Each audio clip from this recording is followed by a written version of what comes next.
Welcome back, everybody, and I appreciate your patience. Today, I will speak to you all not just as a veteran, but as someone who swore an oath to defend the Constitution. All of it. Not just the parts we like. We train to protect life, uphold the rule of law, and ensure every American's rights are honored. But sometimes those very rights are tested in ways that shake us to the core. Now, this is a story of Alex Pretti.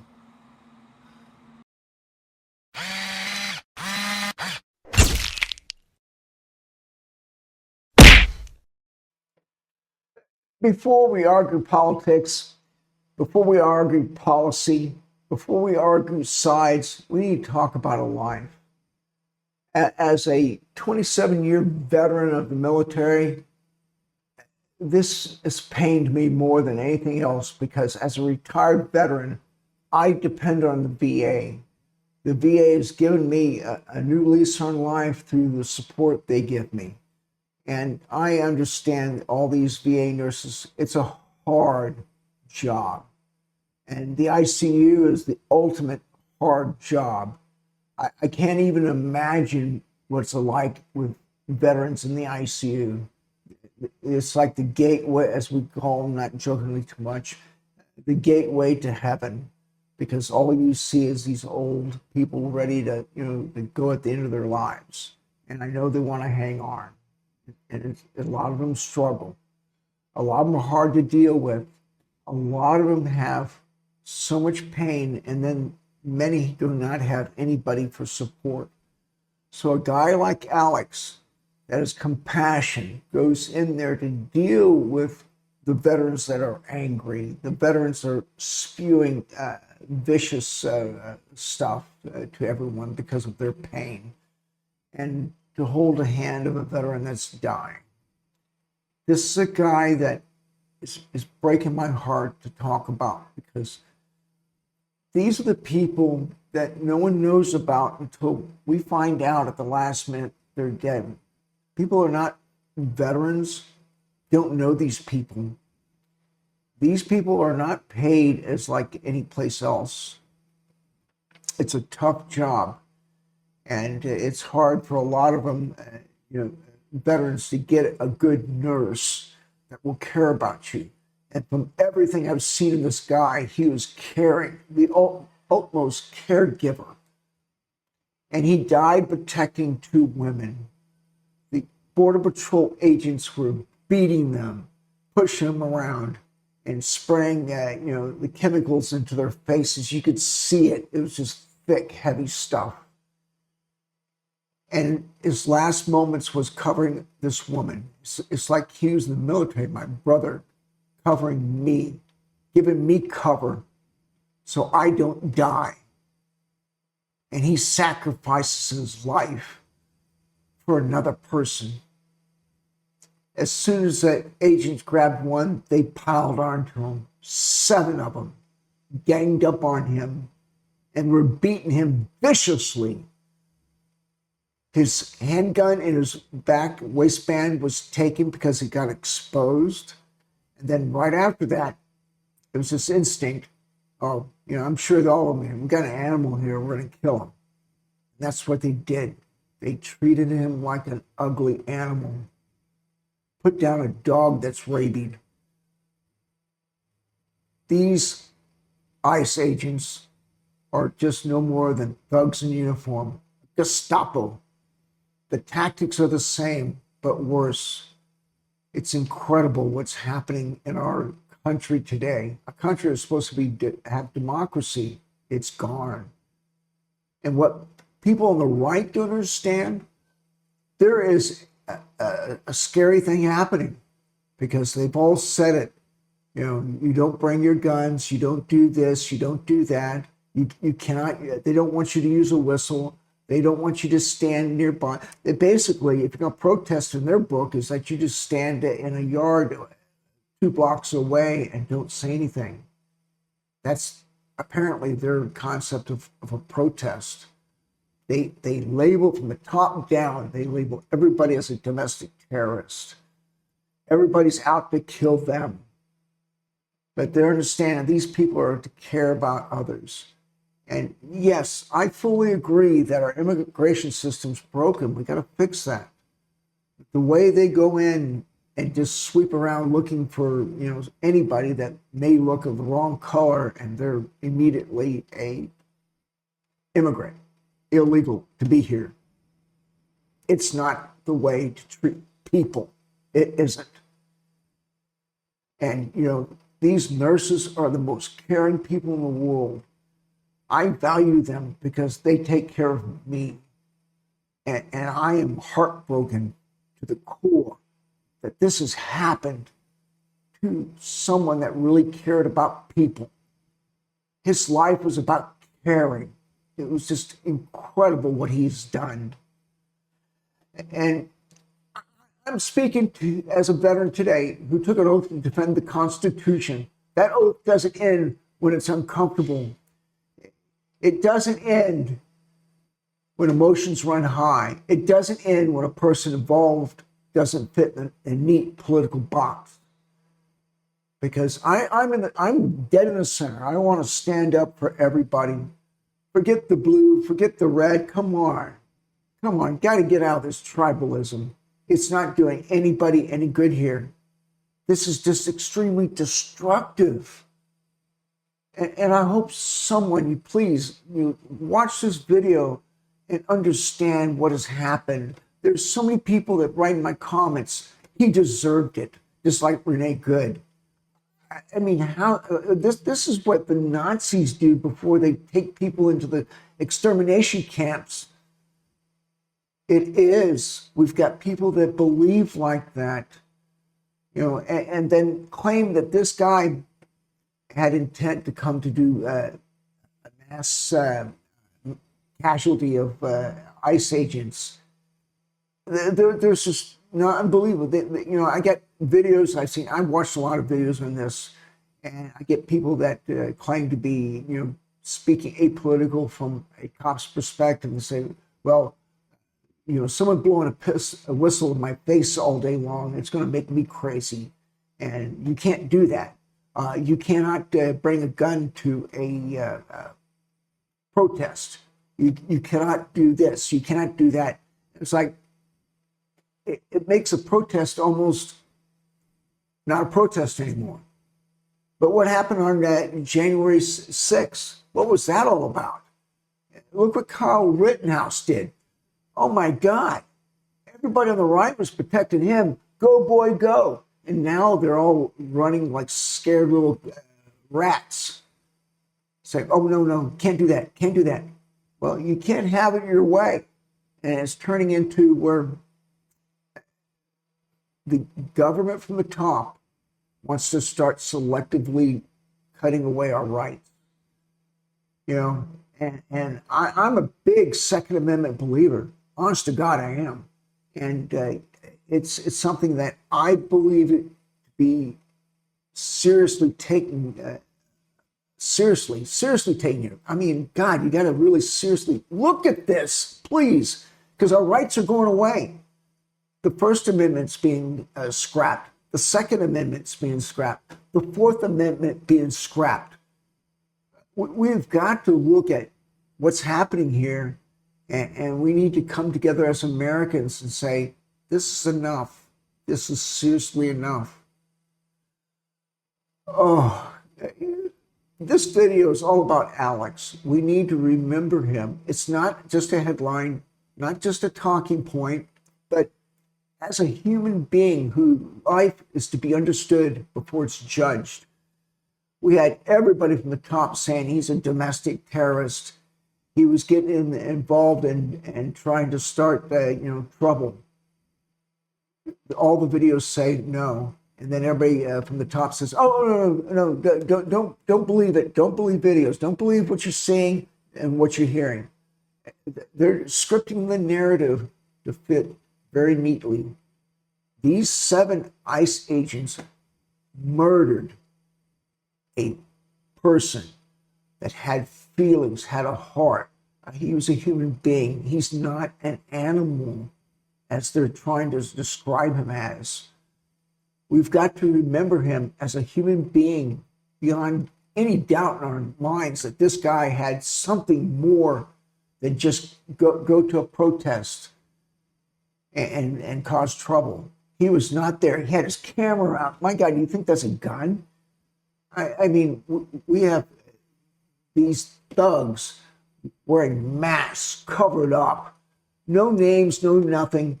If this police officers, my God, an entire department would be sued and gone.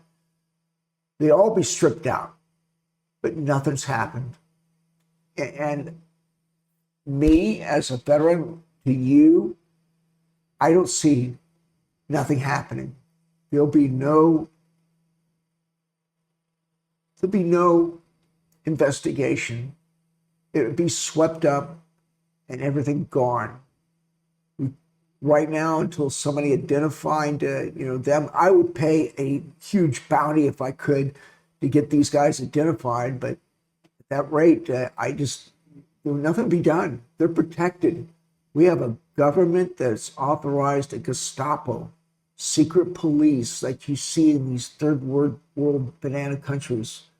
And you all believed him that he's going to make this country great again.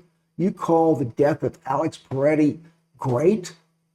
Hey, come on. There's some sick individuals in this world. And for those that are not into that mindset of destroying human lives, please listen, because we're losing our rights. The Constitution's being destroyed as we speak. And it's going to get worse. I swear to God, it's going to get worse. Alex Pretti was a son, a family member, a friend, a neighbor. His family loved him. He was a son I wish I had. Like most Americans, he lived a full life that cannot be summed up in just one moment or one incident. I mean, you look at him, he was out mountain biking, staying physically in shape.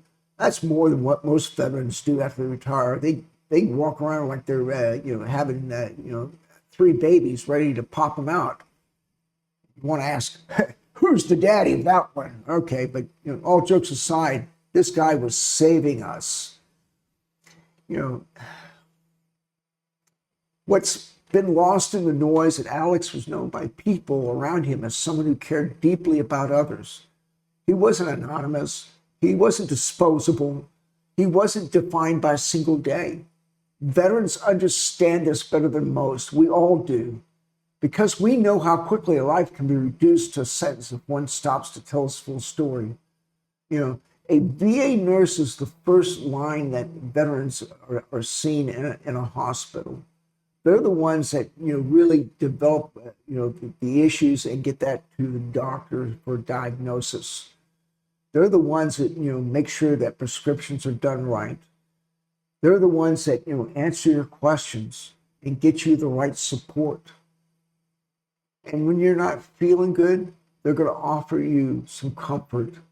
They're not going to just spit in your face and say, "Move on, son."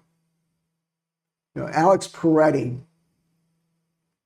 as an ICU nurse who dedicated his life to serving others, mind you, is one of the most demanding, high-stress jobs in healthcare. That means long shifts, constant pressure, life or death decisions, because he's going to see that, watch people suffer, and sometimes watching them die, while still showing up the next day to do it again.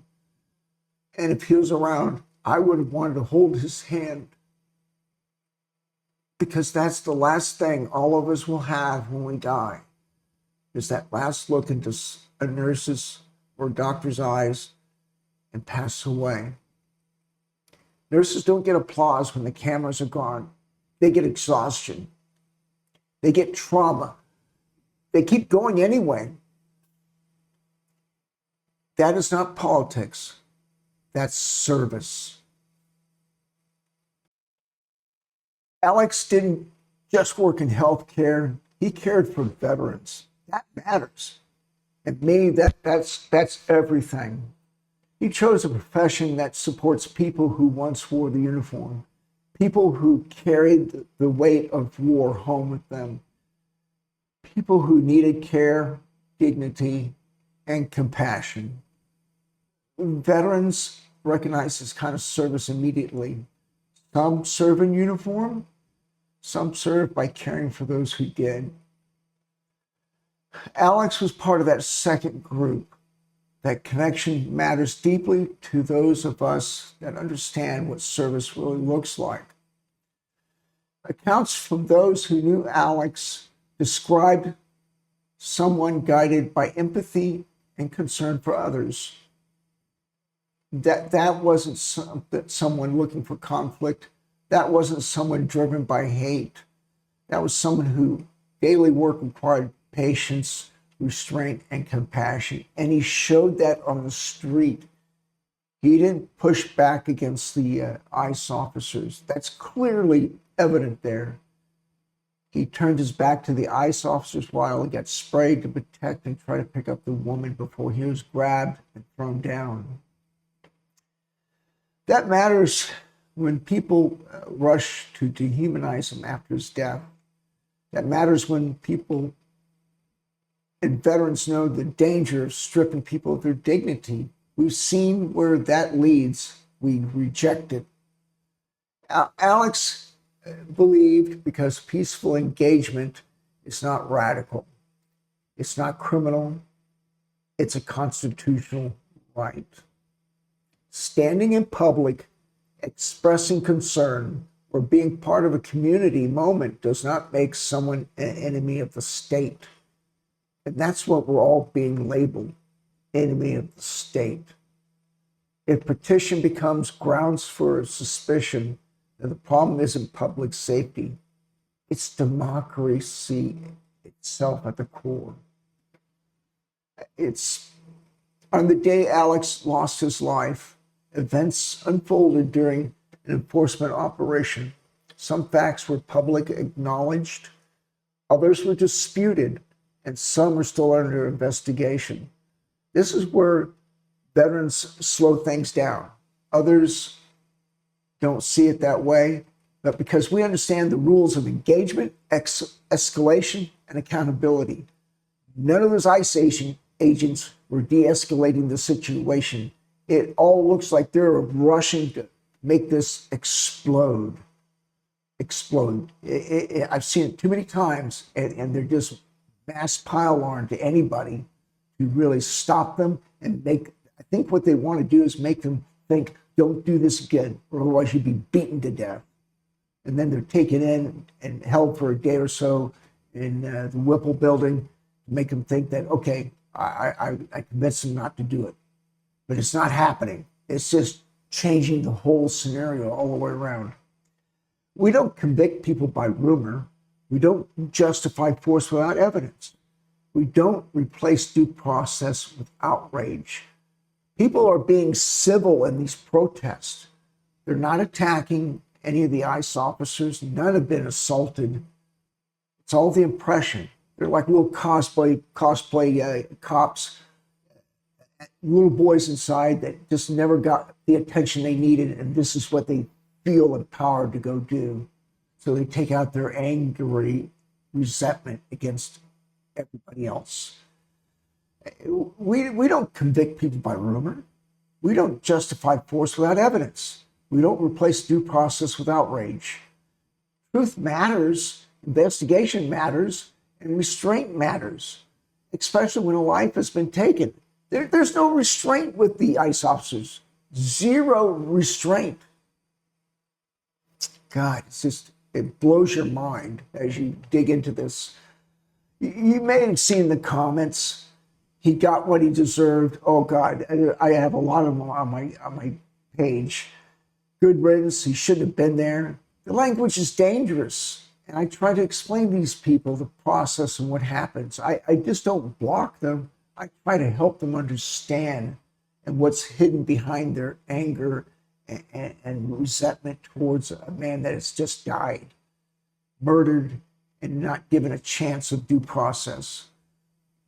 You know, no American deserves to die without the due process. No American deserves to be written off as collateral damage. No veteran accepts a country whose rights only apply selectively. Dehumanization is how democracies fall, not how they're protected. Veterans are alarmed when they study history. We've seen what happens when state power goes unchecked. We recognize the warning signs. Normalizing lethal force, that's what's happening here.